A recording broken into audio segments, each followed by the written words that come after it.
Let us together go on a journey.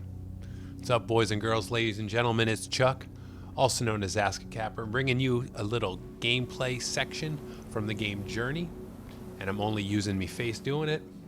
And this game is cool. If you do not know, this is a PlayStation 3 exclusive. And I downloaded it. It's 15 bucks. And it's pretty amazing. The graphics, just the atmosphere, I love it. So, yes, I'm going to show you a little bit about it, talk a little bit about the things that I like about it, and also about button remapping. So if you haven't played this game basically has a jump button and a call button, which is your way of communicating and somewhat interacting with the world around you. Here I'm going to actually get a piece of a scarf. The scarf, when you make it longer, as you find more pieces, it allows you to fly and fly further the longer that it is. And so, yes, that's what I'm doing here, getting a little piece of it.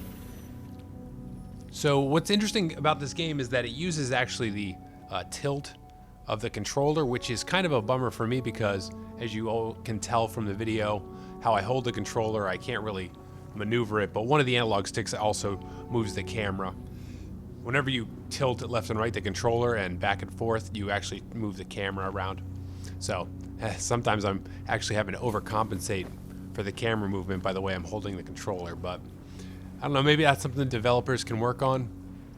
I did post about the remapping and my request for remapping in their forums, and the community manager has been really cool. I'll have a link down below if you want to go sign up for the forum. It's That Game Company is the name of the developer, and yes, their community guy has been really awesome, and I appreciate him passing along the request for remapping. And what's interesting about this game is it only uses 2 buttons, and the user interface is so minimal. Like, they kind of did that intentionally, and so adding in a remapping screen might be a little bit of a challenge for them because to keep with the aesthetics, they probably don't want to do that. But I could really use it, as you're telling when I'm running and jumping and flying, that I have to reach across the controller to hit the X button, which definitely is not ideal. And it's interesting that most games put the jump button on X, which is like, you know, in Call of Duty, same thing. It's like, I don't want it there, I want it on L1, and that's what I'm asking for, them to put it on L1, because this game is cool. As you keep going through it, I'll give you some background on it, what I like about it. There's really no communication with you, like there's no voiceovers or anything like that. And what's neat is sometimes you'll randomly bump into other travelers, and they're just people that are playing the game also. You don't know who they are, and you just bump into each other and you go on the journey together. So it's kind of cool as you're like, what I've been doing is showing people where the little pieces of the scarf are hidden because they're not on the, you know, direct path. You got to kind of go track them down, and I kind of know where a good chunk of them are. So it's funny, you can use the call button to like let them know where they need to go and kind of get their attention, and it's funny just talking back and forth. So watch as I fly off of this thing. You know, having to reach across and hold the jump button or the fly button, which is X. There you go. And that was a fail.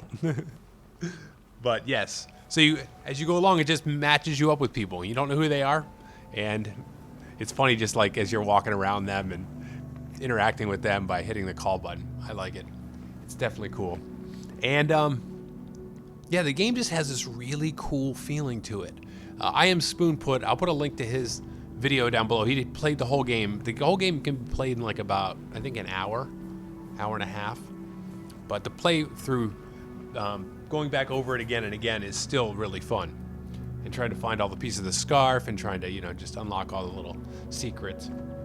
Definitely fun. But I am Spoon put up the whole gameplay in one video. You know, he's such an anti-viewer. It's amazing.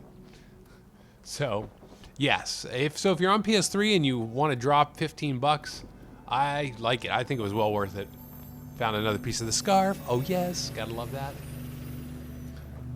And yeah, just a nice game, and hopefully get some remapping, because I would love to have the fly button be L1 and the call button maybe L2. I don't really, yeah, the call button could be whatever. But as you can see there, that was the call that I just did, and that's gonna build this bridge. And that's what this game is about. Yeah, just completing the little puzzles that are there. And I hope they build on this game, because it has that really cool... I haven't felt this way about a game since Portal 2. You know, I was just immersed in it. I was like, oh, I want to figure out what's going on. I want to figure out how to do all the little tricks and unlock all the little things. And definitely great. And it was interesting because I was sharing this video, this gameplay. I was playing this game actually with one of my nurses, and he made a comment. Yes, I have male nurses too, and it's kind of weird, whatever. But he's like, this is a game I could play, and he's not a gamer. So I was like, yeah, totally. I totally see it as a game that people who aren't traditional gamers or hardcore gamers could just pick up and play, because it's just kind of cool and it has that neat feeling about it. So yes, the journey. All right, guys, that's all. Game on, gamers. Peace in your crease. Together we can shout. Only use his face. Wants to play games like Crisis, but he can't.